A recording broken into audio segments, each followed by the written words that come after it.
What's up, YouTube? It's Tyler with Trail Squatch. I just wanted to give a little review on my Bulletpoint mounting solutions, RubiGrid.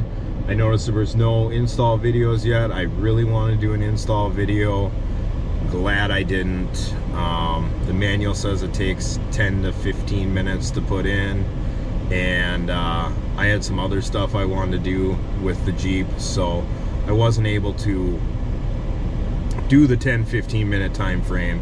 I also did a couple other modifications to it. I popped an extra hole for power cords and stuff. But as far as the review on the RubiGrid itself and the mounts, awesome, love it.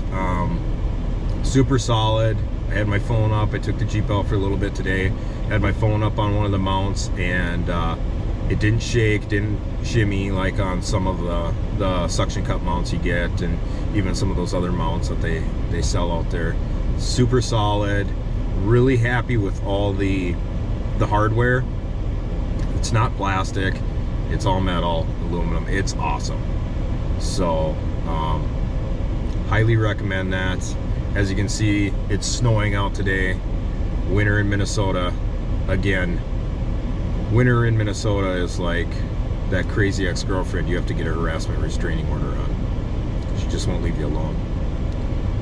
But anyway, this whole setup is great. Love it. I have the GoPro mounted on the GoPro mount that I have on there. As far as my setup in here for the RubiGrid, I've got two cell phone things, one for me, one for the passenger, and I have the Voswitch UV100 controller run through and hardwired in up here. So on that I run all my accessory lighting, like my tail hatch light and my engine bay light. I've got some lights up here in my my overhead compartments that I installed. I also have the CB radio. One of these days I'm going to get my ham operator's license. I'll get a ham radio hooked up through there, and when I get the back done for all the overlanding stuff and everything, I'll have a fridge I'm going to hardwire in as well, so one of those fridge coolers. But just want to say that this is an awesome setup if you're looking for one. I was looking at a couple different ones. I went with this one just because I looked at the vector bar, and that might be a little too much for what I needed. There's a lot of space on there. I wanted something a little smaller, so that's what I've got here, and I'll show you that here in a second.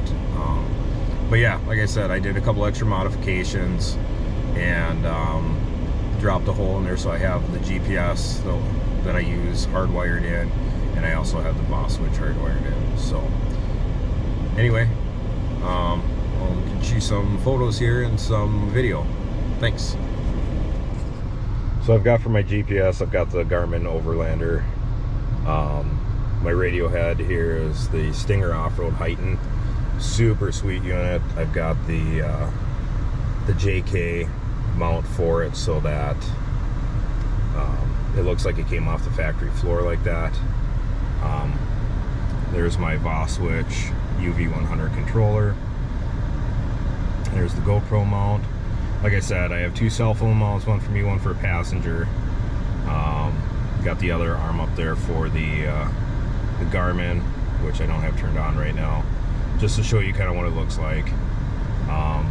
Like I said, this base unit was a super easy install. It just took me a little bit longer because I did a couple other modifications. Drilled a big hole in there so I could run the power cord for the Voswitch, and the hardwire the GPS in, so it stays hooked up to that unit all the time. So, but yeah, super awesome unit. If you guys are looking for one, I definitely highly recommend the Bulletpoint mounting solutions, RubiGrid for your JK.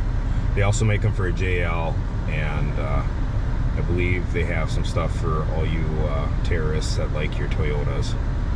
They have some stuff for the Tacomas, and I believe the 4Runners. So check it out. Thanks for watching, guys.